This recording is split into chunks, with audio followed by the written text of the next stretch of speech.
Recent గా ఒక video బాగా వైరల్ అయిన విషయం మనకు అందరికీ తెలిసిందే కదా. అంటే ఒక ఫ్రెండ్ ఇంకొక ఫ్రెండ్ ని సిట్టింగ్ లో కూర్చోబెట్టి బాగా తాగించేసి ఆ తర్వాత ఈ వీడియో ఏ రేంజ్ లో వైరల్ అయిందంటే ఇంకా ఫ్రెండ్స్ తో కలిసి సిట్టింగ్ చేయాలంటే ఒడుకు పుడుతోంది చాలా మందికి. అండ్ మందు కూడా తాగడం మానేశారు చాలా మంది. సో ఆ రేంజ్ లో వైరల్ అయిపోయింది. అయితే దీని గురించి మనం రెండు విషయాలు తెలుసుకోవాలి. ఒకటి, ఈ వీడియో వైరల్ అయిన తర్వాత అతను ఆత్మహత్య చేసుకొని చనిపోయాడు అని చెప్పారు. లేదు, అతను చనిపోలేదు, అతను బ్రతికే ఉన్నాడు. పాయింట్ నెంబర్ 2 ఏంటంటే ఆ వీడియో రియల్ కాదు. అంటే అతను ఒక బెంగాలీ పర్సన్.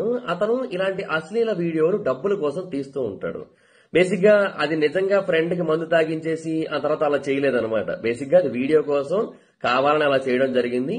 సో అతనే కాదు, అతని ఫ్రెండ్ కూడా యాక్టరే. ఐ మీన్ ఆ కైండ్ ఆఫ్ థింగ్స్ చేసే యాక్టరే అనమాట. సో ఎవరు కూడా కంగారు పడాల్సిన పని లేదు. అది రియల్ వీడియో అనుకొని చాలా మంది చాలా భయపడ్డారు. ఈ వీడియో బాగా వైరల్ అయిపోవడం వల్ల అతనికి కూడా ప్రాబ్లం అయింది. అతను చాలా మంది గుర్తుపట్టేసి అతన్ని ఏదైతే ప్రాంతంలో అతను ఉంటున్నాడో అక్కడ అతను తిట్టడం, అక్కడ నుంచి వెళ్ళిపోమని చెప్పడం, కొట్టడం ఇలాంటివన్నీ కూడా చేస్తున్నప్పుడు ఒక్కో వీడియో బయటకైతే వచ్చిందనమాట. సో అప్పుడు క్లారిటీ వచ్చింది ఇదంతా కూడా అతను డబ్బుల కోసం చేస్తున్నాడు అని. సో అతను ఇలాంటి కైండ్ ఆఫ్ వీడియో తీసి వేరే వాళ్ళకి ఇస్తే వాళ్ళు డబ్బులు ఇస్తారు, వాళ్ళేమో అప్లోడ్ చేసుకుంటారు అనమాట. సో ఇంతకు ముందు చేసినవన్నీ కూడా నార్మల్ గానే వెళ్ళాయి, కానీ ఇది మాత్రం చాలా రియలిస్టిక్ గా వెళ్ళి ఏ రేంజ్ లో వెళ్ళిందంటే ఇలాంటివి రియల్ గా బయట జరిగే అవకాశం ఉంది అనే కైండ్ ఆఫ్ పాయింట్ ని, భయాన్ని కూడా అందరికీ తీసుకొని వచ్చింది. సో అందువల్ల చాలా మంది దీని గురించి ఇలా అనుకోవడం జరిగింది. కానీ బట్ అది రియల్ గా జరిగిన ఇన్సిడెంట్ వీడియో